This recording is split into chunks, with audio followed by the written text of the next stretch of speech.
shortly after the election, we saw two Democrat colleagues of yours. They announced their support for keeping men out of women's sports. One of those was Congressman Moulton, which was kind of surprising to me, given he was a sponsor of the Equality Act, like you said. But he came out and said, look, I'm a dad. I have daughters. I don't want a man on the court or on the field with them.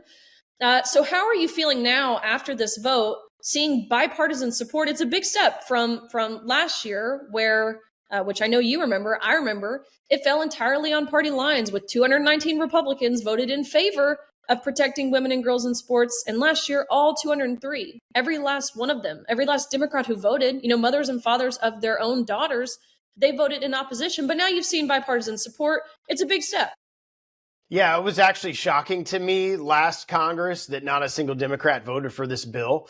So it's nice that there's some Democrats that have some common sense and are actually seeing the movement of this issue and how the mainstream America and Americans all across party lines want to protect women's sports. So it's great that it got bipartisan support. That'll help it as the bill moves through the process into the Senate.